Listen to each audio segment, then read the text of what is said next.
গত দুদিন ধরে ঢাকাতে একাধারে বৃষ্টি হয়ে যাচ্ছে। দিন রাত থামার নামই নেই। এমন বৃষ্টির দিনে বলুন, সকালে কি ঘুম থেকে উঠতে ইচ্ছা করে কাঁথা মুড়ি দিয়ে আরও কিছুক্ষণ শুয়ে থাকি। কিন্তু কোথায়? হাজব্যান্ড অফিসে যাবে, তাই চোখ ডলতে ডলতে খুব সকালেই উঠে পড়েছি। তাকে নাস্তা গুছিয়ে দিলাম, সে বেরিয়ে পড়ল। চলে এসেছি একটু বারান্দায়। কেমন একটা ঠান্ডা ঠান্ডা আবহাওয়া।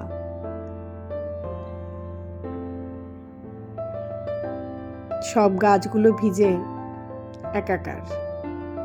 আসসালামু আলাইকুম, কেমন আছেন সবাই? আমি এশা।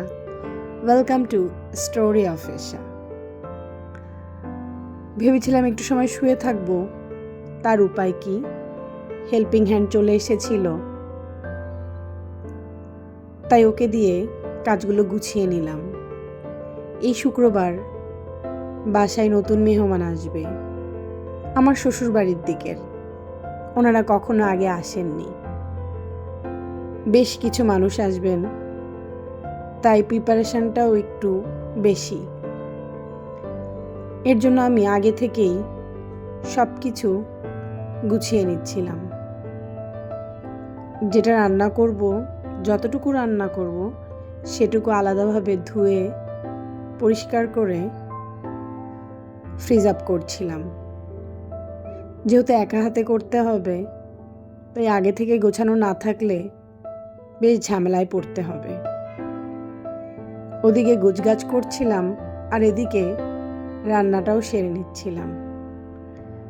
ডাল হয়ে গেছে, ডালটা ফোড়ন দেব, এরপরে একটু মাছ রান্না করে নেব। আগের এক ব্লগে বলেছিলাম আমার বাসায় ডালটা সবাই খুব পছন্দ করে, তাই হরহামেশাই ডাল রান্না করতে হয় আমাকে। ওই চুলাটা বন্ধ করে দিয়ে এই একই ফ্রাই প্যানেই মাছগুলো হালকা ভেজে নেব। যদিও বোয়াল মাছ ভাজার দরকার হয় না, কিন্তু যেহেতু মাছটা একটু বড়, আমি ছোট ছোট টুকরা করে নিয়েছি, তাই ভাবলাম আজকে একটু ভেজে রান্না করি। কিন্তু ভাজতে গিয়েই মনে হয় বিপত্তি বাঁধিয়ে ফেলেছি। চুলার উপর রেখে একটু ওদিকে গিয়েছিলাম কাজ সারতে, মাছটা বেশি ভাজা হয়ে গেছে। আলু টমেটো দিয়ে মাখা মাখা ঝোল করব। আমার বাসার সবার বড় মাছ খুব পছন্দ। আমার বাসায় ছোট মাছ রান্না হয় না বললেই চলে, কারণ একমাত্র আমি ছাড়া আর কেউই ছোট মাছ খায় না। তাই আমিও নিজের জন্য খুব একটা বেশি ঝামেলা করি না। একে তো রাখতে ইচ্ছা করে না, তার উপর নিজের জন্য আবার আলাদা করে রান্না করা। জি না মশাই, সেই লোক আমি না।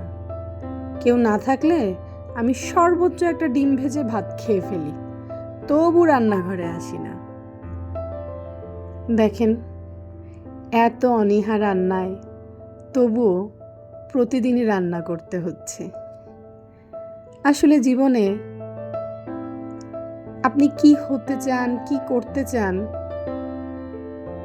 যতটা না আপনার কাজের উপর নির্ভর করে, তার থেকে বেশি নির্ভর করে আপনার ডেস্টিনির উপরে, আপনার ভাগ্যের উপরে। শুধু কাজ করলে হবে? খেতেও হবে। আমার ভাবি বান্ধবী ফোন দিয়েছিল, নরসিংদী থেকে কাঁঠাল এনেছে, পাঠিয়ে দিল। সেটাই আমার হেল্পিং হ্যান্ড খুলে দিচ্ছিল। এই যে দুইটা ছেলে বাচ্চা থাকলে কি হয়, একটু বিছানাটা দেখেন, সকালে গুছাই গিয়েছি, এখন কি করছে? পাহাড় বানায় নাকি তারা লাফাইছে। এই রান্নাটুকু করার সময় এই কাজ করে। ঘর গুছিয়ে রাখা, যার ছোট ছোট বাচ্চা আছে সেই জানে।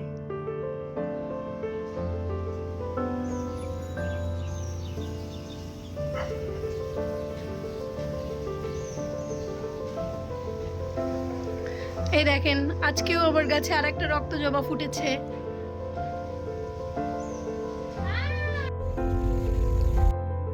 সারাদিনের সব কাজ শেষ করে সন্ধ্যায় একটু বেরিয়েছি খুঁটিনাটি কেনাকাটা করতে। একটু বেস্ট বাইয়ে যাব আরএফএলে। আমার বাসা থেকে বেশ কাছেই। বৃষ্টিতে দেখেন সব কিছু ভিজে একাকার। আরএফএলে আসলে আমার মনে হয় কি সব কিছু কিনে নিয়ে যাই। সব জিনিসগুলো এত কিউট আর কালারফুল। এই ফ্রাই প্যানগুলো আজকাল বেশ চলছে, ভেবেছি একটা কিনবো। আমি আসলে এসেছি ঘর মোছার লাঠি মানে মপ কিনতে, ওটা ভেঙে গেছে। খুব ঝামেলা হচ্ছিল ঘর মুছতে। এই জগগুলো দেখুন, সুন্দর কিন্তু বেশ ময়লা হয়। আমি একটা কিনেছিলাম। এই ফুলগুলো কিনে এনেছি, তাই ড্রয়িং রুমে সাজিয়ে দিলাম। ফুলগুলো কেমন হয়েছে জানাবেন কিন্তু। আমার পর্দার কালার অরেঞ্জ আর হোয়াইট, তাই তার সাথে মিলিয়ে এনেছি। কালকে আরএফএল থেকে এই গ্লাসগুলো নিয়েছি। দামটা বেশ রিজনেবল লাগে ওদের। সবসময় ব্যবহারের জন্য বেশ ভালো হবে গ্লাসগুলো। আর নিয়েছি দুইটা ঝুড়ি। সবজি কেটে রাখতে গেলে বেশ লাগে এগুলো। আমার আগেরগুলো কেমন জানি ময়লা ময়লা হয়ে গেছে, একটা দুটো ভেঙেও গেছে। আরও কিনতে হতো, কিন্তু একবারে কিনিনি। একটা স্প্রে বোতল, এটা বেশ কাজে লাগে। যেহেতু মেহমান আসবে, সেদিন দেখলাম কাঁটা চামচ খুঁজে পাচ্ছি না। কিনে আনার পর অবশ্য পেয়েছি। মাঝে মাঝে সংসারের গোছানো জিনিসও খুঁজে পাওয়া যায় না। সংসার আসলেই একটা বিশাল মহাযজ্ঞ। আপনাদের সাথে কথা বলতে বলতে কখন যে সময় চলে গেল টেরই পেলাম না। ভালো থাকবেন সবাই। দেখা হবে আরও কোনো একটা দিন। আল্লাহ হাফেজ।